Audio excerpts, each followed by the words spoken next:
Welcome, everybody, to another episode of Need Some Introduction. I'm your host, Victor, and on this podcast, we're usually watching a TV show week to week, providing you with some camaraderie and context along the way. In today's episode, we will be discussing the season finale of the very popular Dexter Resurrection series, an episode called And Justice for All. Sona will be joining me for a conversation. We actually vacationed together this past weekend, and she and her husband did not have a chance to have seen last week's episode of Dexter, but I did find out from her that she's all caught up and we'll be discussing the finale later this very episode. But while I have this space to myself, a little bit of show news and a mini review as well. Okay, show news number one, of course, we continue to discuss Alien Earth here on the podcast, Darren and I, and a very popular series as well, and the audience only seems to be growing. 3 more episodes to go, so if you haven't caught up, now's the time, as the story went back to space in a flashback episode and now back to Earth again in this upcoming week. So if you're behind on that, do catch up and do follow along here on the podcast.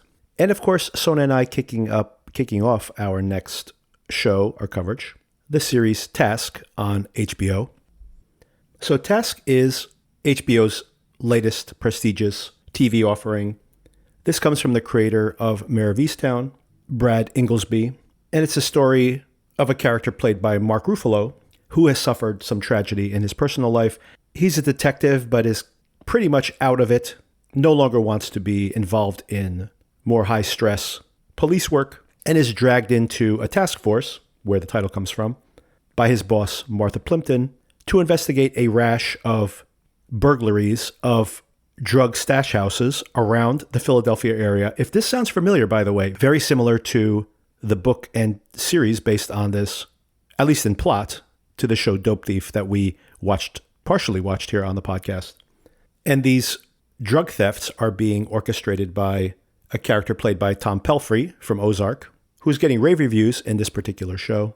And he's a working class guy, a garbage man, and this is why he has been able to case these locations, and apparently also has someone in his family that was involved in the drug trade. So tangentially involved enough to know where these places are and have a little insight, and is able to get in and out of these locations, stealing these drugs and money, very Robin Hood-like from these drug dealers. But once again, similar to the setup of Dope Thief, these drug heists are potentially lighting the fuse on a powder keg among the drug gang itself, and all these 3 things are in tension with each other. And these 3 characters, a third character which I haven't mentioned here, which is the drug lord himself, who seems to be a real loose cannon. So can the police rescue this guy, discover the perpetrators of these crimes before this drug war escalates and potentially gets all these people killed, these working class folks? And like Mare of Easttown, there will probably be a lot of exploration of these broken working class family, their dynamics, and this cultural milieu of this outside of Philadelphia, which Brad Inglesby likes to explore, of this booming city and then these suburbs and even rural areas outside, and this strange mix of cultures all upon each other, which he also explored a little bit of in the TV movie Echo Valley, a modestly successful film that came out this summer, which we also discussed here on the podcast. So I love this cast. I love the style of the show, if you've seen the trailer with that Guns N' Roses song. And I like what Inglesby was able to bring to the murder mystery Mare of Easttown, and I hope he pulls off a similar trick here with this new series. Early reviews have been very positive, so I have high hopes. Another positive here is a 7 episode season. A big fan of these seasons that have been significantly truncated. I love that this has become the new, we see even on Netflix, 5 episode seasons, 7 and 8, and even 9. But even a 10 episode season nowadays seems a little long. And I used to always get very frustrated. Why don't they just tell the story in the size that it needs? We don't need to have 10 episodes for every season. Not all stories require that. And it seems indeed that seems to be the case, that we're seeing shorter and shorter seasons. And here's an example of it, just 7 episodes long. By the way, HBO also last week just announced, finally, a full year delay on this, that the It, Welcome to Derry, I guess it is, spin-off series, which also I find very intriguing, not only that it extends or is basically a prequel to that It mythology, but starts to incorporate other story elements from other Stephen King stories as well. And it appears that this will be an anthology, so that we'll discover new characters over a different period of time from season to season, if they extend this beyond one season. So definitely intrigued by that. I grew up reading Stephen King, so very curious to check that series out. And that will begin immediately 1 week after Task wraps up, right before Halloween, of course, very appropriate. And we will probably be covering 3 different shows, maybe even more. This September is pretty packed. After Alien Earth wraps up, the same weekend and on the same network, FX, there will be a new detective series on FX starring Ethan Hawke, and from Sterling Harjo, the creator of the excellent FX half-hour series Reservation Dogs. And that same week, a new Apple TV Plus thriller, The Savant, starring Jessica Chastain, loosely based on a true story of an FBI, I believe, operative who infiltrates white supremacist terrorist organizations in the United States. And Slow Horses comes back that very same week. Sona and I will probably discuss the finale of Platonic as well. And we're just coming out this very week of the start of the Fall Movie Festival season. And these films will start to come out. A lot of them are on Netflix, by the way. Netflix has 5 or 6 different award contenders that will be rolling out over the course of the next couple of months, including a movie I'm going to discuss here shortly, Highest to Lowest, not premiering at these festivals, but premiered at Cannes, actually. But the film festival season is the kickoff to the awards discussion for the rest of the year. I'll be watching movies and dropping mini reviews in here as well, trying to get you ahead of the curve on some of those films coming out. And I'll even be attending a film festival, the Montclair Film Festival, that Stephen Colbert and his wife, primarily his wife, sponsor right by my home. And a lot of these films that are winning awards now at Venice and Telluride will actually be shown there as well. And I'll be watching what I can and getting you those early reviews. So all of that is coming in the next month or two. A packed fall, my favorite type of year for new prestige series, for new movies, the award season at the end of the year, all great stuff coming. If anything, it's just so consolidated, I can't get around to watching everything. Okay, one last thing before I get into the breakdown of the episode. A mini review of Highest to Lowest. So this is Spike Lee's latest film, and starring a frequent collaborator of his, Denzel Washington, of course, one of the biggest stars. And Spike Lee had an iconic career. You think about him becoming this darling in indie cinema, getting She's Gotta Have It produced at a very low budget. And that becomes a huge hit, and more importantly, leads to a renaissance, at least decade-long, maybe multi-decade renaissance of young black filmmakers. And then has a really fascinating career, pretty much all the way from She's Gotta Have It all the way through to the 25th Hour, or like a 20-year run of films that are very uneven. There's a lot of stuff in there that doesn't quite work for me, but always fascinating. And of course, an incredible highlight of Do the Right Thing, still incredibly powerful film even today. Beautifully made. And the big budget Malcolm X, which of course teams him up with Denzel. This is like the second time I think he worked with Denzel already at that early in his career. Gets him an Academy Award nomination, Denzel. It's also a big hit at movie theaters.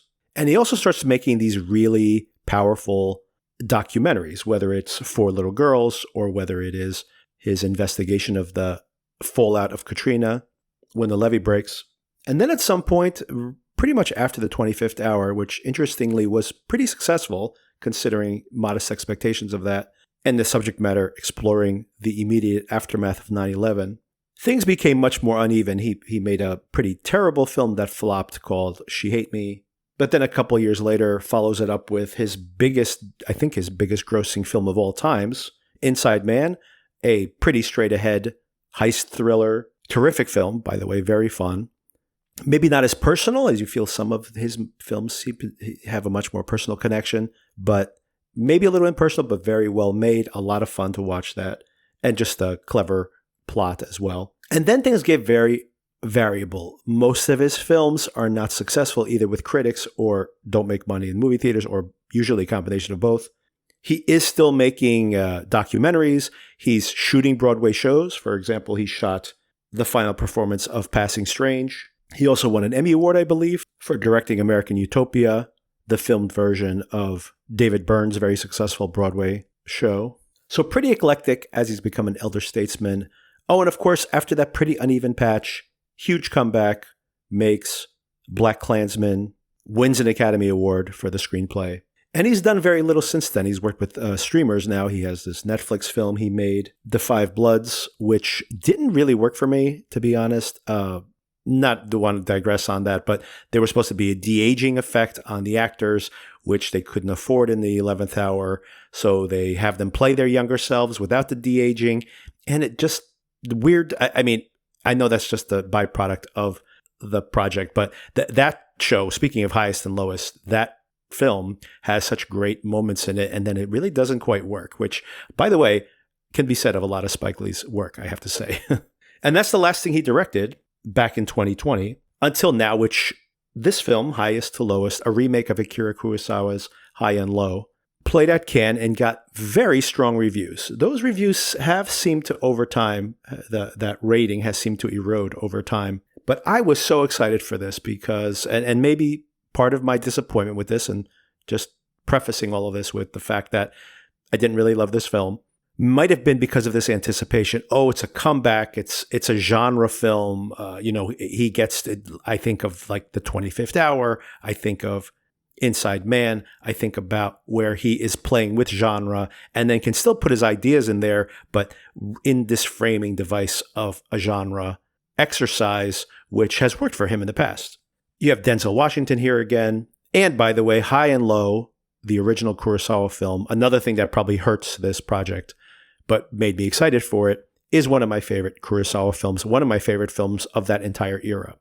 So the setup of, and by the way, the Kurosawa film, available on HBO Max, do check it out if you haven't already seen it. It's 70 years old, but it does not feel, and it's in Japanese, but it does not feel old at all.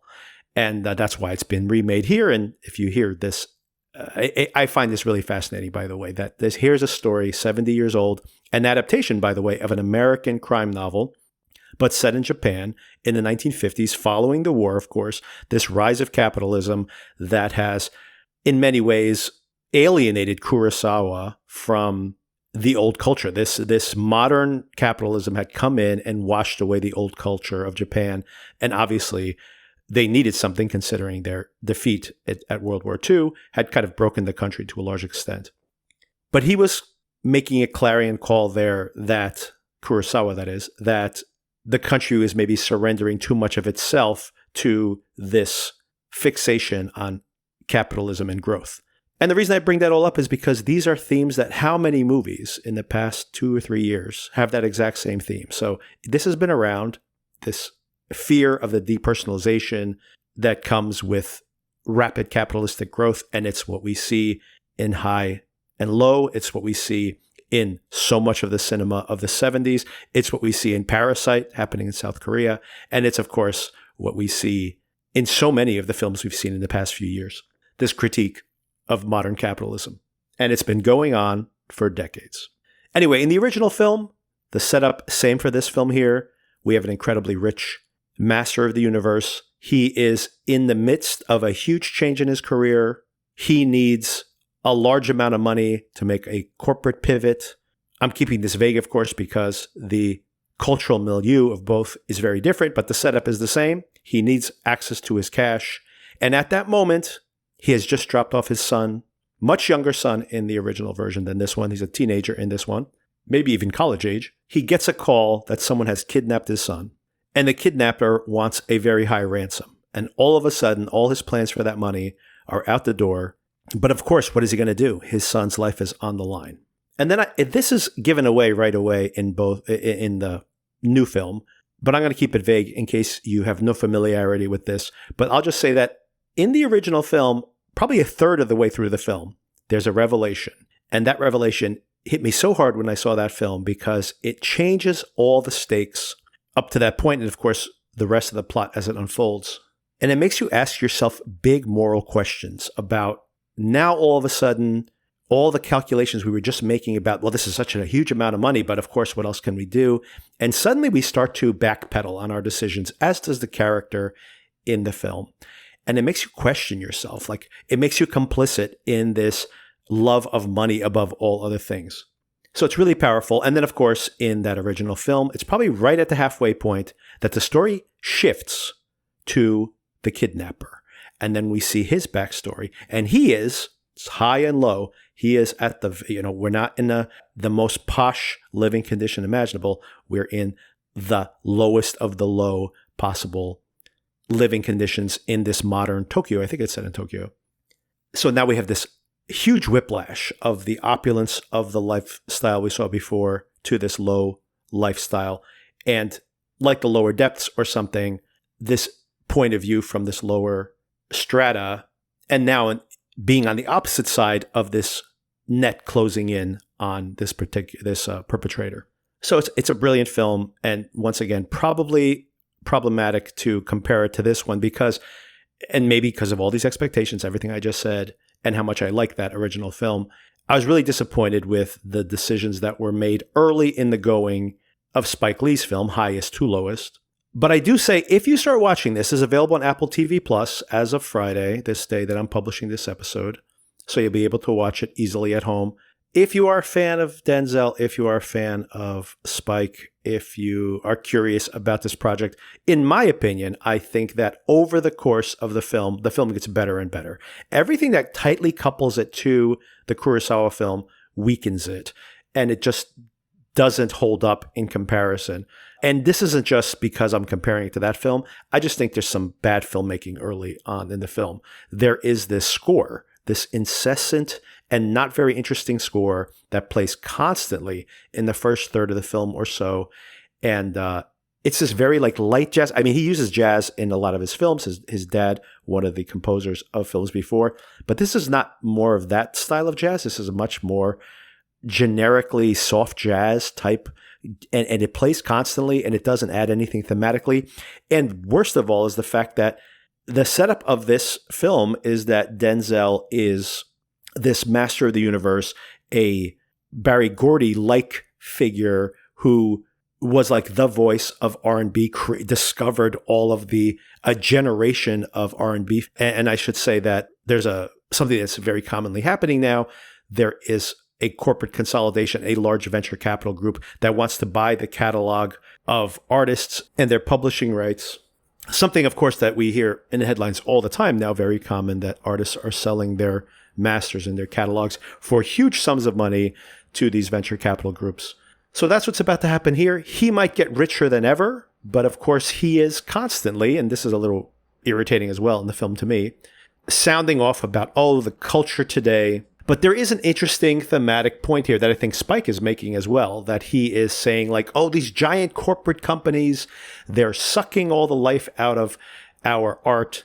And of course, meanwhile, he's making this for Apple TV, probably getting paid more than he ever has before for this project by a giant technical company that is not in the business traditionally of making movies. They're making technology.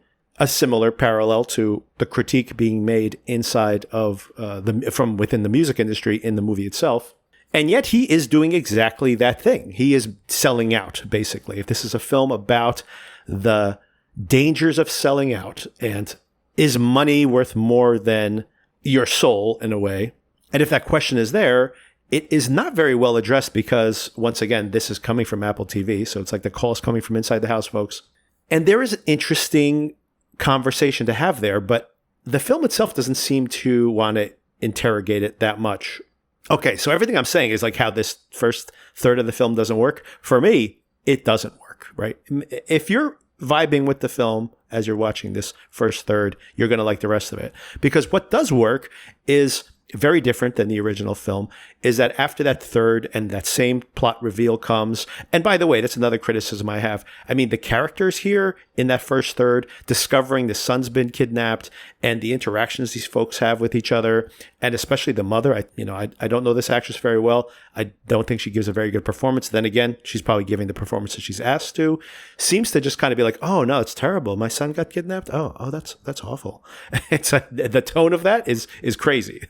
But it doesn't really matter because they speed run through the whole revelations that come similarly.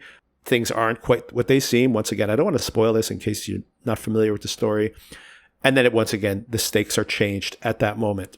Once we get past that really rough patch, oh, by the way, Jeffrey Wright is in here. I haven't even brought him up because he is one of the leads, but so underused. And I love Jeffrey Wright. You can, like, I think the way like Wes Anderson, for example, has used him in his most recent films is so brilliant. And I get to love seeing these different shades of Wright becoming a more and more interesting performer later in his career. I think he's kind of underused here. It really feels like they're like, oh, we can get Jeffrey Wright for this role. Let's get him. But then they really don't have anything for him to do. So definitely underused in my opinion. Another bit of a disappointment. But we get past that early stretch of the film. And then we have a ransom exchange with police hot in pursuit. And this is just a lot of fun. This is, Spike just playing in genre and doing a really good job of it. He could probably just do these type of things on a regular basis. He could work more often if he wanted to just do these type of things. And he seems to have a lot of fun in these different locations in New York during the Puerto Rican Day Parade, activities in the city, which of course have people everywhere in the street, which is part of the way that this exchange gets derailed, no pun intended. And then eventually we get around to Denzel in the final act of the film getting to be the like avenging wronged rich guy, which maybe this is like the opposite of what we've been seeing culturally to make this master of the universe character, not a buffoon, but actually the hero in the end of the piece. And the confrontation with this kidnapper eventually, which I think is right in the credits, but I won't reveal it. Not a professional actor, but does a pretty good job. Definitely has some charisma, especially when he's angry. There's like some thing he taps into that is very powerful.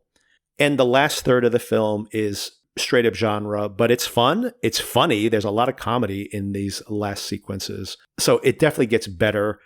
In my Letterboxd review, I said it goes from lowest to highest in the trajectory of the film because, man, I was really struggling through that first section of the film, but then vibed with it more and more as it went along. But I have to say that maybe this film thinks it's saying profound things. I think it's pretty low stakes. I don't understand why critics have gone so gaga over it. I do not expect that this will be in the award conversation at the end of the year. But the most straight ahead parts of the story are well directed, especially the action sequences. And the performances are strong. Denzel is very charismatic, as he always is, but I don't think he's going to get a nomination or anything for this. But it is easy to watch. And like I mentioned, if you start watching this and you're not vibing with it, hang in there. It gets better. But honestly, what I really want to recommend is if you're not averse to a Japanese film with subtitles, you got to check out High and Low. And it's available on HBO Max. And I know you got HBO Max because you watched The White Lotus and you're going to watch Task. So I know you have it. So it's right there for you. All right, let's get into the breakdown of the season finale of Dexter Resurrection, Justice for All. Before Sona joins the conversation, here's a quick plot breakdown of the episode. On the previously on, what are the things they want us to pay attention to? They want us to pay attention to staying alive. That should have been the title of this final episode, by the way. They paid probably a blanket fee to use this Bee Gees song, and damn it, they're going to use it in every episode they can. They also want to remind us that Claudia noticed the different length sleeves on her partner's coat. Jacket, I should say. And of course, the episode has culminated. Angel has died, killed by Leon Prater. Dexter's trapped in the vault and very angry about it with Angel's corpse. We pick up, of course, immediately after that, Prater. That was unbelievable. I just killed somebody. Amazing that he's been murder edging himself all these years and never actually killed anybody. The yummy, yummy feeling in his tummy right now isn't finally fulfilling his destiny to be a serial killer. Not yet a serial killer, but he's working on it. Charlie thinks all of this was stupid. You killed a cop, and the building is full. Your mansion is full of cops at this moment. Prater's plan is to keep Dexter locked up in there. That's it. That's his plan. Not a great idea, especially since he has a cell phone. A lot of sloppy work here, Charlie. You didn't even check the guy, Angel's pockets, and starving this guy to death, or I guess dehydrating him for a few days. Seems like not the best plan. Dexter gets one more ghost visit, of course, from his brother, Brian. Dexter, once again, question mark here, have to ask Sona about this. Are we seeing more and more evidence that he's not a psychopath, regardless of the fact of how easy it is for him to murder people? And of course, we also see that double side of this coin, I should say, in this particular episode, because he does seem to get a lot of joy in getting this, I guess, in his mind, justified homicide by the end of this episode.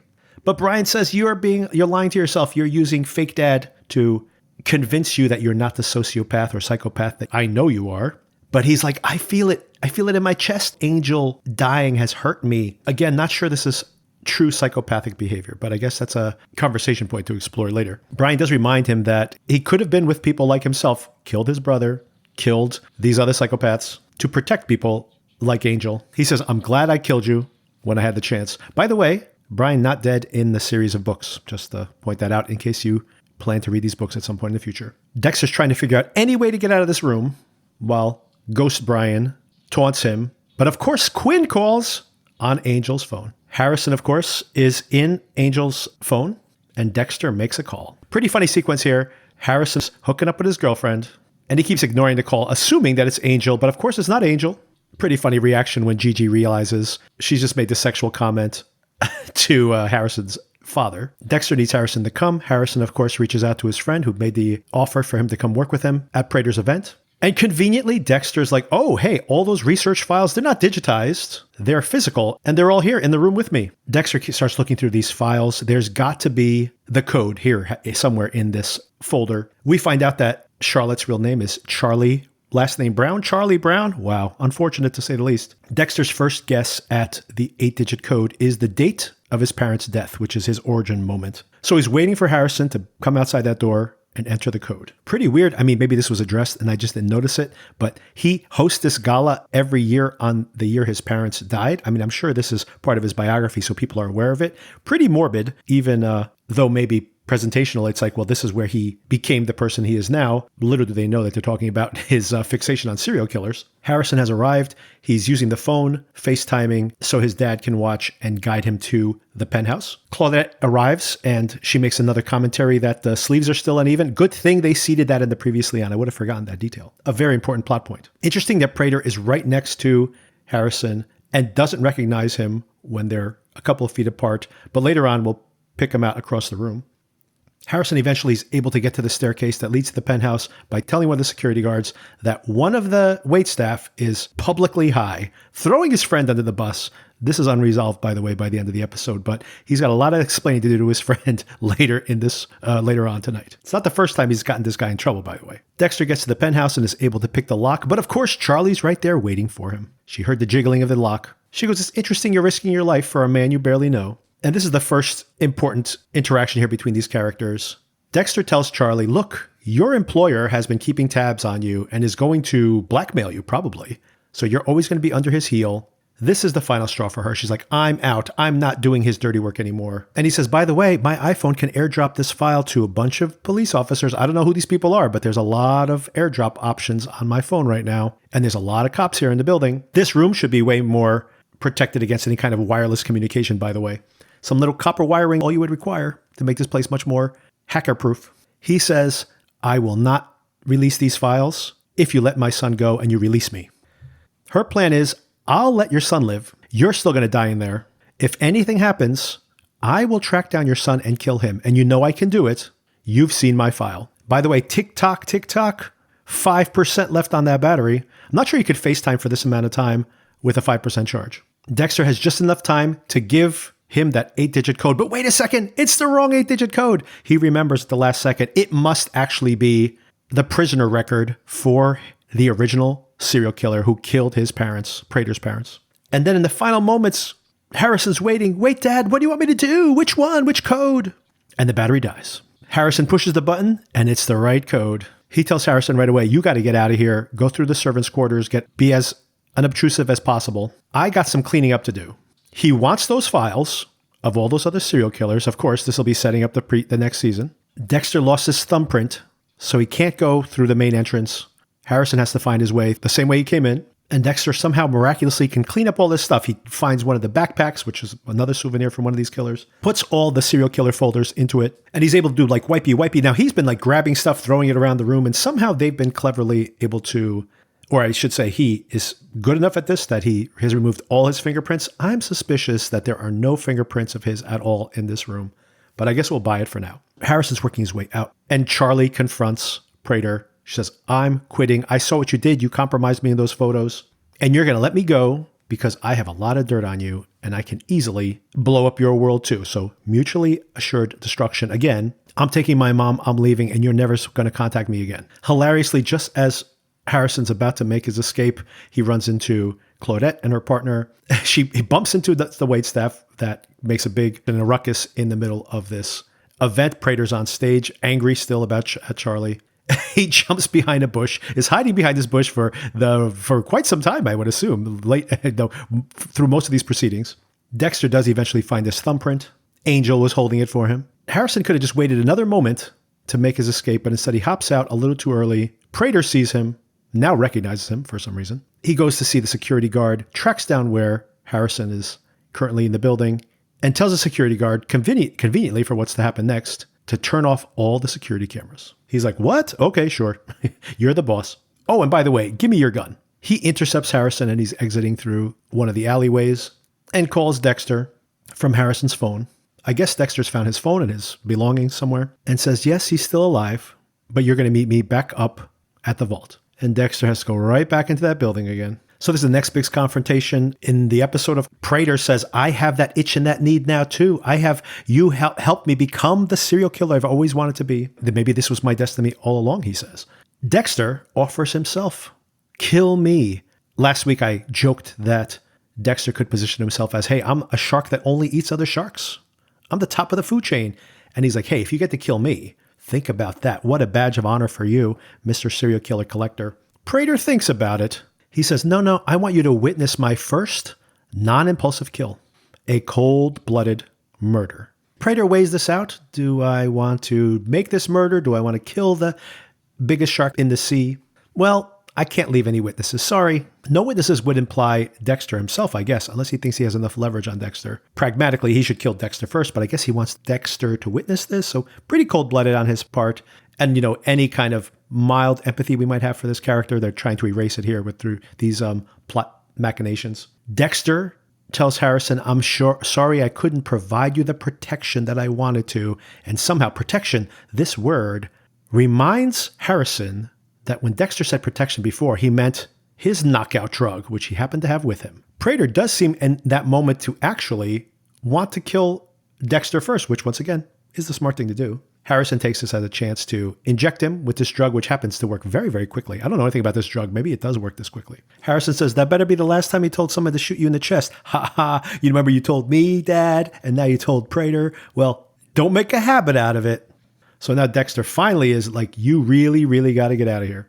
Dexter taunts Prater here, has him all wrapped up. I can make you so rich. Prater, interestingly, tells him none of this would have happened if you had just killed that cop. We could have been partners. And in a way, this is true, right? If he had killed Angel in that moment, he then could have turned on Prater in the exact same way later on, and Angel still would have ended up dead. So maybe a truly calculating psychopath would have made that calculation. Look, he's probably going to kill Angel anyway. If I do what he says, I can still kill Prater. His guard will be down because I'll be in his good graces. But he did the quote-unquote right thing and said, well, if I free Angel, maybe we can take them down together. Angel, of course, played his cards wrong. But in the end, it all works out here. He tells Prater that my dad understood what I was fated to be at an early age in my childhood. But he gave me a code, and Angel didn't meet that code. But you meet the code. He does make an interesting parallel that Prater also maybe would have been destined for all of this. He was made by his childhood, the events of his childhood. And this is one of the most interesting episodes in the season, thematically as well. The idea that Dexter suddenly had the ability of being around like-minded individuals like himself, these serial killers, this buffet of killers, as he mentioned. And it was intoxicating to be around these killers, but also to feel like seen by all these folks as well. But he realized over time that that's not really what he was after. He's after justice.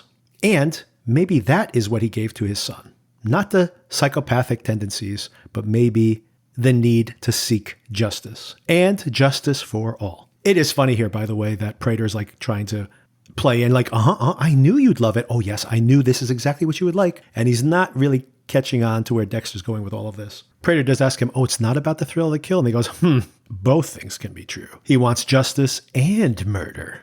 Hopefully, Harrison just wants the justice part. By the way, down at the gala, Prater's missing and they're about to reveal the $11 million they've raised, that he's going to double to almost $23 million. Leon, where are you? He's very busy getting murdered. Dexter has his orgasmic look on his face as he kills Prater. If he wanted justice and if he wanted to tease out a murder, well, this one's been teased out all season long. He starts wiping everything down with a towel, just wipey, wipey, wipey. All the fingerprints gone. Meanwhile, Claudette is like, I am done with this. I've been waiting for Prater all night. This is back at the gala, of course. She's about to walk out the door. But of course, the big payoff, everybody. We finally get this giant payoff for Staying Alive. She's about to leave when they start playing Staying Alive. And she does a perfect spot-on, step-for-step choreography of John Travolta's dance moves in the Staying Alive, in the Saturday Night Fever, I should say, movie. This is incredibly dumb, by the way, and not a good payoff at all for this, but the dancing's great. Terrific job dancing, I gotta say. I do like the idea that this probably Asperger's-ish or adjacent character, not only does she love the song, but she's obviously seen this movie many times and has learned the choreography. Dexter, by the way, does his usual 9 parts dissection of Prater, doesn't leave any blood behind, magically. Throws it all in some garbage bags. Prater is very petite, so not too difficult for him to carry this body out. I'm not sure how that would work. Given that this guy was in a coma just a few weeks ago, seems like he would be struggling a little bit to carry this whole body out, just in a few bags over his shoulder. And of course, he puts in the wrong code as he leaves, so that the entire police department, New York City Police Department, shows up in the middle of this murder den, just as he makes the escape. Luckily, no one sees him escape because security cameras are turned off. Now, wouldn't there be old security cameras showing Dexter walking in and out, and these other folks as well? Dexter, of course, knows how to drive a boat, and he remembers that Prater has a boat available. A beautiful yacht, no less. Claudette, in the kill room, finds Angel's body. Oh, Angel, we should have believed you. You were onto something.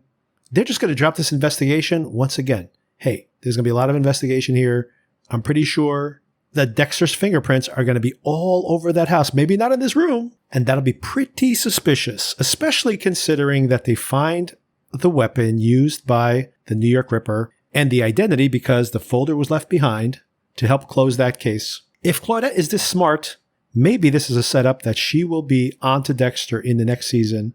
And he'll be like, hey, look, lady, I'm just trying to help you out. Another obvious plot hole here is the fact that Prater has disappeared and no one's looking for this yacht. I'm pretty sure someone would be looking for this yacht because it would be a way that if you think Prater has escaped from this and don't assume that he's dead, that someone's going to be looking for that yacht. But no, I think Dexter's going to get away scot-free yet again.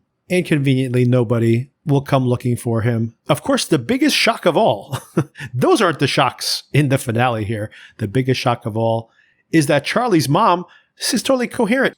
She never communicates with her when she's conscious. No, she just was napping all those times because she's like, where are we going? Charlie, where are you taking me? Well, she's running out of town with her mom. Turns out all she needed to do was sit her upright and she would have been conscious this whole time. Oh, if I didn't mention it, Angel, of course, gets reunited with his hat. Claudia, feeling bad about this. I'm sure they'll go and eat a Cuban sandwich in his honor later tonight. And the season wraps up. Dexter on that yacht. Once again, whoever's watching the yacht, whoever's the captain of that yacht traditionally, not available today, or he knocked him unconscious or something happened.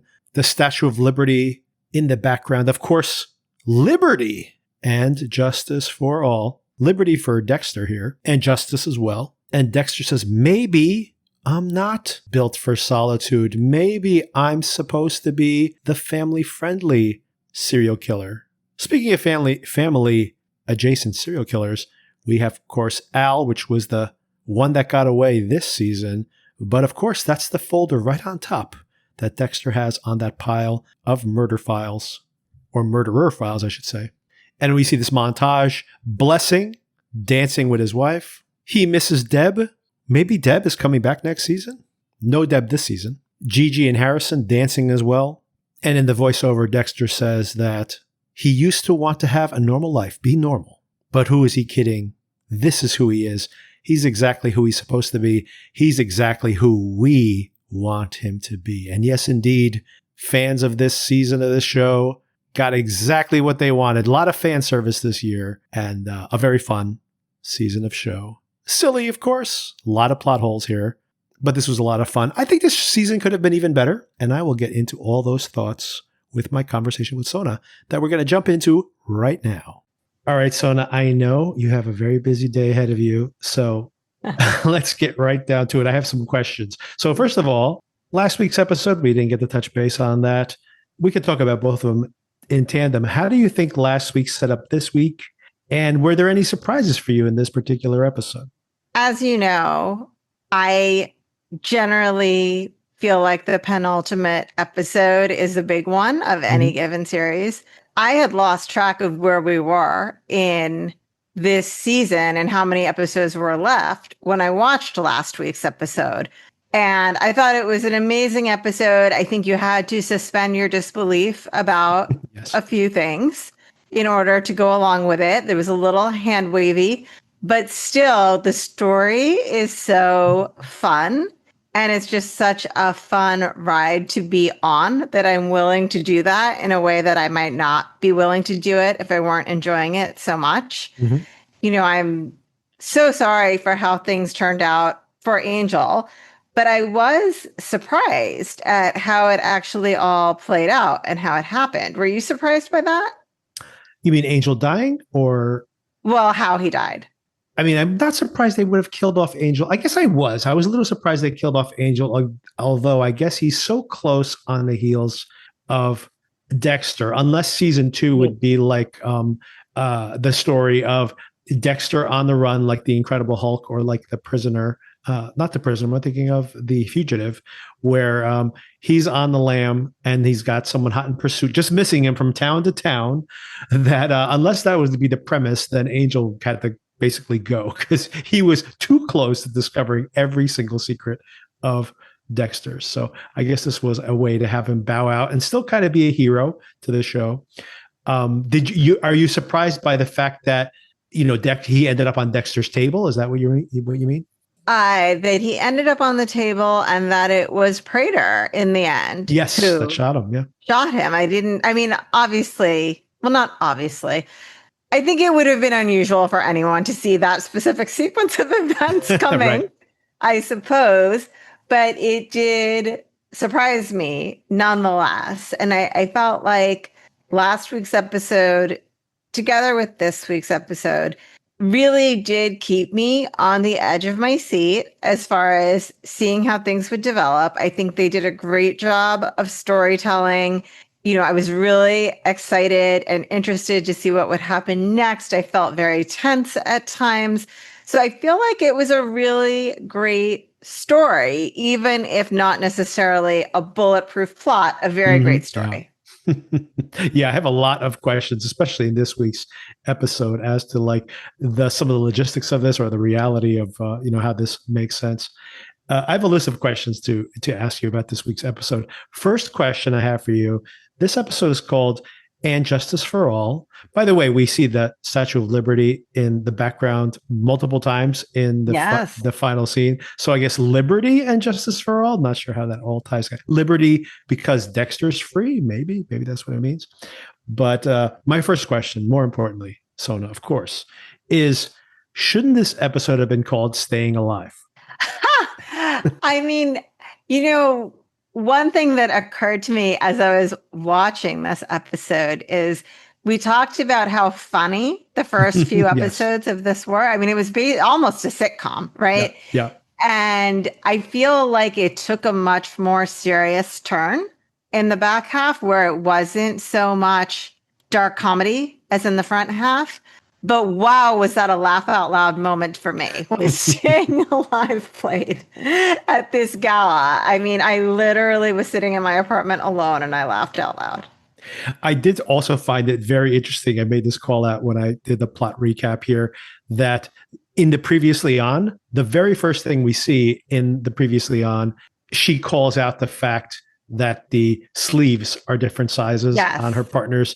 And she mentions it again in this episode. I'm like, I'm so glad they put that in the Previously On, really focusing on the important information. Information for this. I mean, they looked much more even in this episode. I think he tried to fix them at least a little bit. Speaking of Staying Alive and the comedy elements of this, the fact that she's storming out, and then of course they start playing Saturday Night Fever, or I should say Staying Alive. As silly as this is a payoff for all of this, for this whole entire season, I think is a kind of a dumb payoff, to be totally honest. Yes. Her being able to do all of Tony is dance moves, perfect choreography. So just picturing this, on the spectrum, detective who not only loves the song, but has obviously seen this movie many times and has learned all the choreography. Just imagining that part of the story is very funny. This was like so tongue in cheek to me almost Yes. that I almost expected a line dance to break out behind her with everybody copying the choreography, like a Bollywood number of some sort. Yeah, hilarious. Okay, the other bigger question, maybe more important question here, we see here over and over again, questionable as to whether Dexter is truly a psychopath here, right? Brian appears to him, right? Very important point here that one Yes, more and ghost visit. I have to say, I know people were speculating he'd be back, but in the moment of watching this episode, I forgot about that speculation. And when I saw him, my jaw dropped open. I love that they brought him back.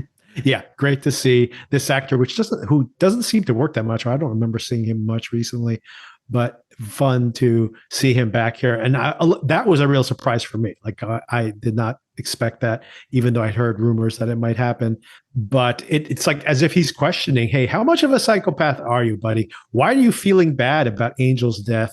And concerned about your son and etc. You're pretending that you are not the psychopath that I know you are. And I guess I kind of joked when we spent some time on earlier recap episodes where you seem to bring that up multiple times across the season, and we you just keep beating that dead horse. Yes. But you know what? I maybe I missed it more so than you did. It is important to the show because it's like literally the question it's asking us here. And we have it asked again in the final moments where Dexter's like, is it the murder that I love so much? He does seem to have almost an orgasmic reaction to killing Prater here. Or is it the justice? Apparently, hey, can I have both? One from each column, I actually was confused by the ending because I felt like so much of what happened during the episode kind of vindicated me. There was so much about how he was a real human being feeling real feelings. And then at the end, I felt like he was kind of like, nope, still a psychopath. Exactly. When he kills Prater and he has that expression on his face, it's just like reminding you that maybe it's saying it's both at the same time. He is a psychopath, but he's a psychopath that gets off on justice just as much as he gets off on chopping people into 9 pieces. I guess that's what we're supposed to believe. I guess. I don't know. I felt like it didn't necessarily follow from what evolved over the course of this season. I mean, I think if it had been more thematically coherent, that would be the bigger surprise. So, Sona, that is not the biggest surprise I had in this episode. The biggest shock, like literally shocking for me, moment in this episode was when Charlie rolls her mother out in the wheelchair. And I'm like, her mom's been coherent this whole time? I thought she was like in a coma or something. Yeah, that was kind of strange. She could have just been walking around outside with her having conversations. Like that's not the impression I had from mom at all in the state she was in. Felt like she was talking to someone in a coma this entire time. Right. Especially considering she's like revealing things that you probably like wouldn't want someone who would wake up in the middle of that conversation. Well, I'm not sure she ever told her mom anything, though. She always pretended she was a teacher, right? Oh, she hinted. That's right. That's a good point. Yeah. She was hinting at things about how she was doing things at work she didn't feel good about, but I guess, she was catching it. I did love the reveal that she's Charlie Brown. Charlie Brown. Yeah, exactly. I also like that she's making the Pulp Fiction reference in the previously on where she's like, be cool. So I'm like, again, not an important point other than to be like, hey, we made a Pulp Fiction reference previously. Well, also in the Staying Alive dance, there are some moves from good point. Uma Thurman's dance and with John Travolta. And that's right, because of John Travolta being a connection there too. Good point. So I do find another couple of funny points here. I did like the fact that he goes out of his way to say like, oh no, I have this feelings, Angel's dead. Maybe I am, a real boy after all. And he's like, let me call up Harrison to have him come rescue me. And his dad's like, are you dragging Harrison into this?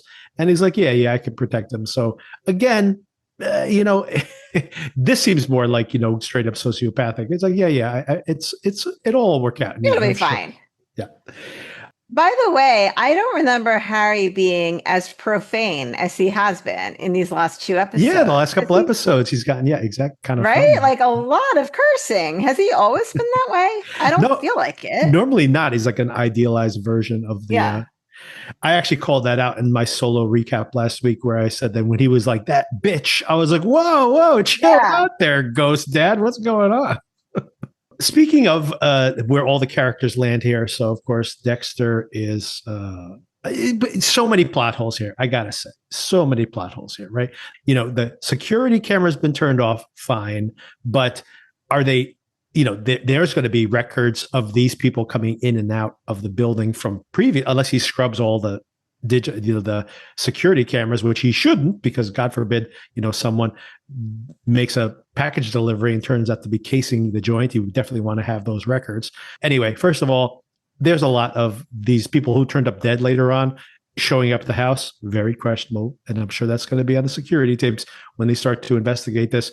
Second of all, Dexter somehow just wipey gets all his fingerprints off of that room.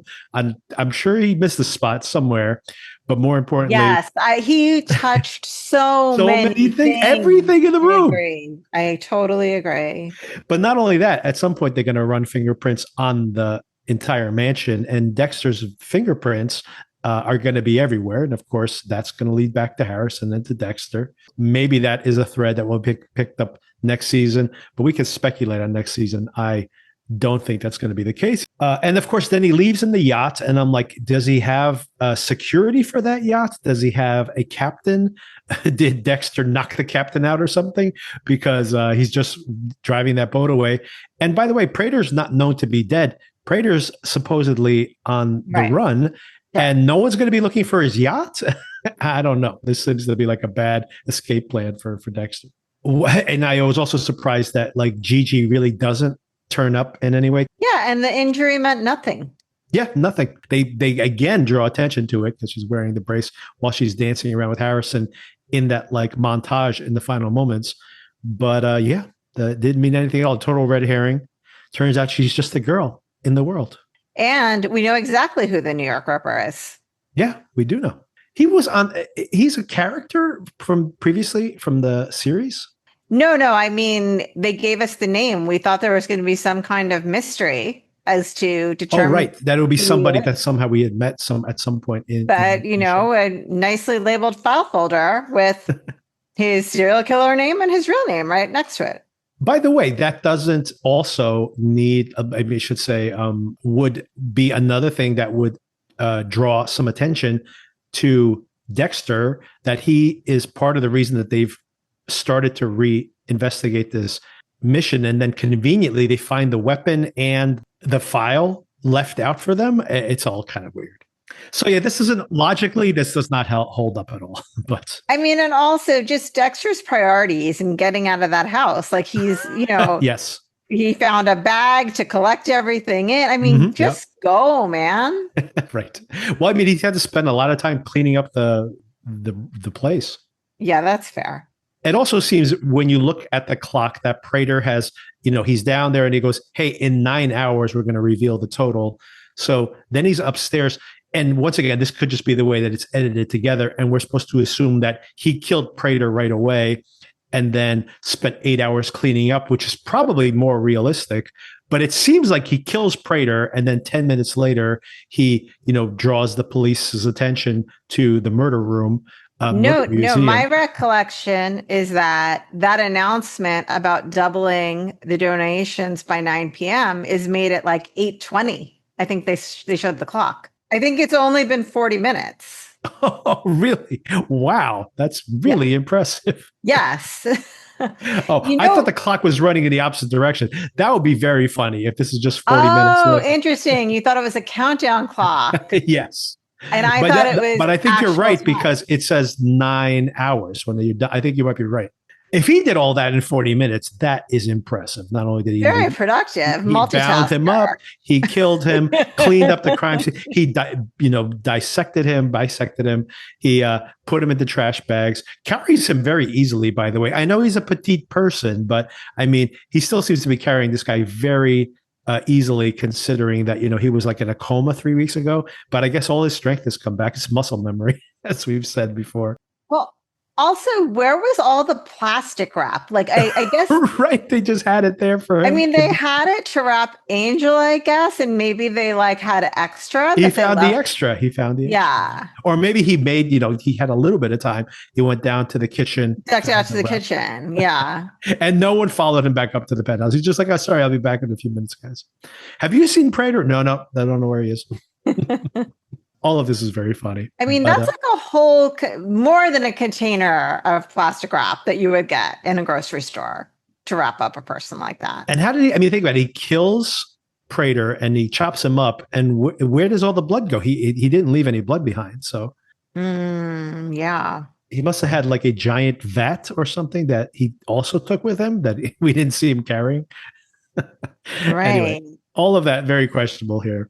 But somehow, miraculously, he's able to do all that in a few minutes and make his escape onto the ship. And yeah, he's on his way out. And I like that whole little monologue over the final moments of the episode. I thought I wanted to be normal, but I don't want to be normal. I'm exactly who I'm supposed to be. I'm exactly who you want me to be, audience.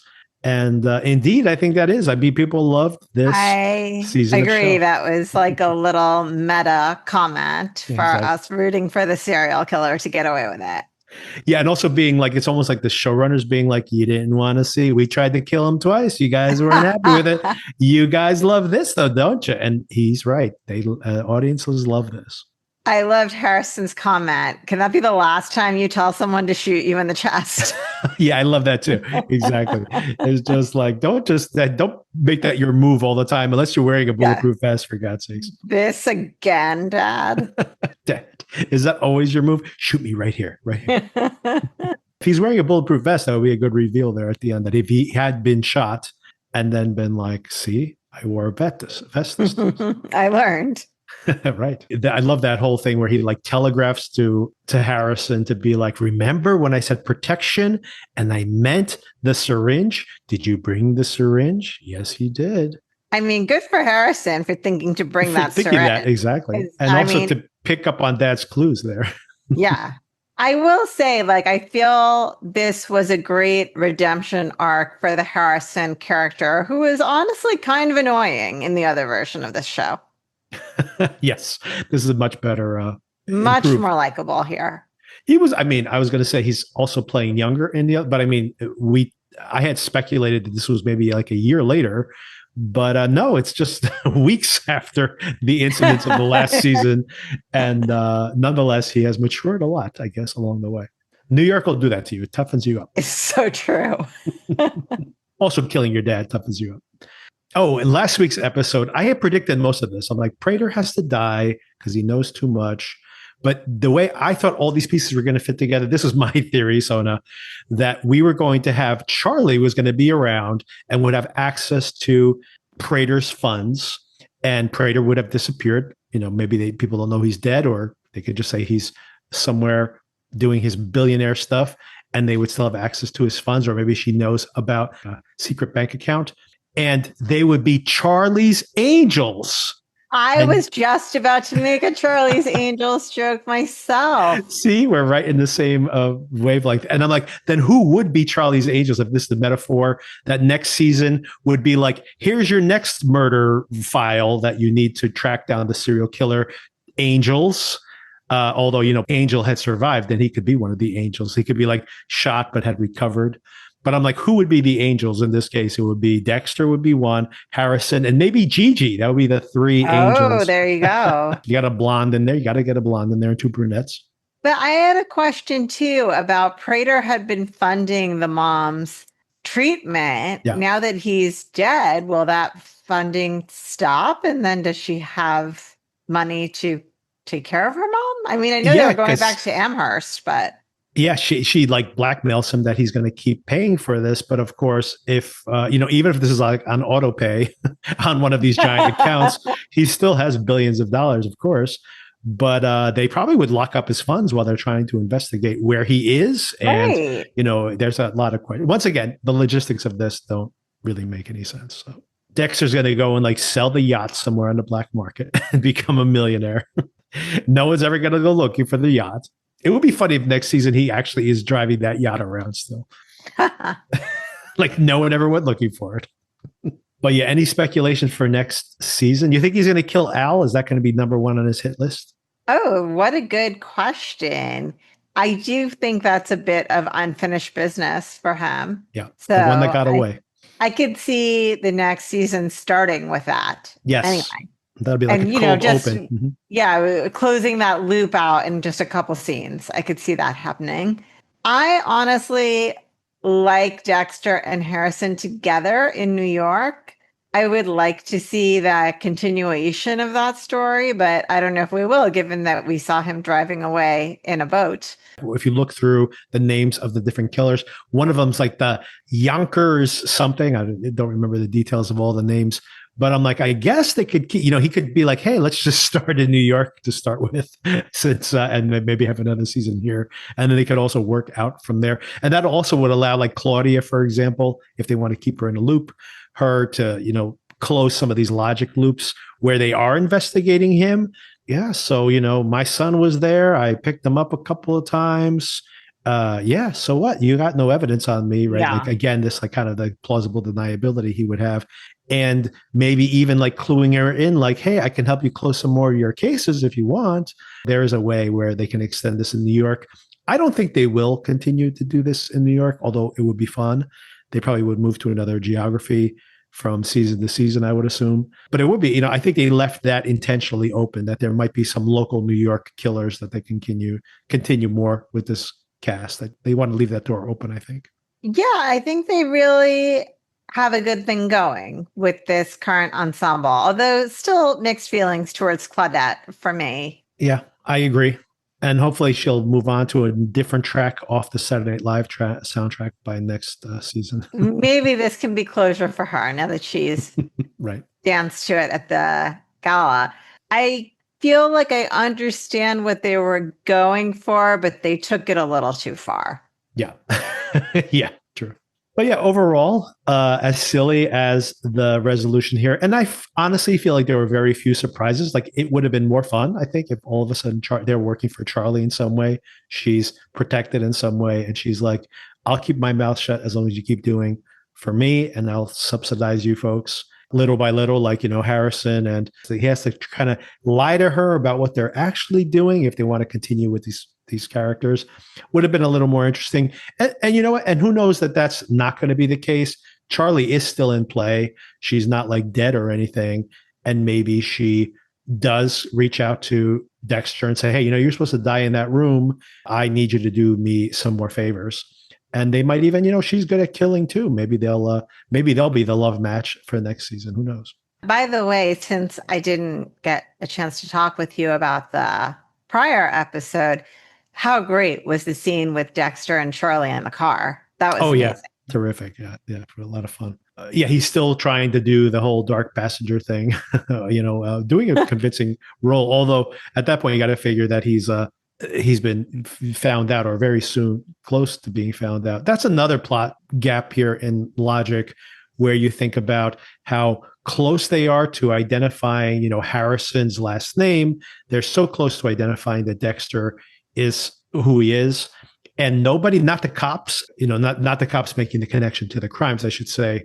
They know who Dexter is, though, but they don't know the connection. And the fact that, for example, like, you would think like Prater obviously has connections inside the police department, that once the police department knows exactly who Dexter is, he never decided to be like, this is his most prized possession, is the relationship with this Red character. And he didn't even do his due diligence in identifying who he is. Once they have the kid, Harrison, and they know his last name and everything about him, I mean, it wouldn't take very long to figure out.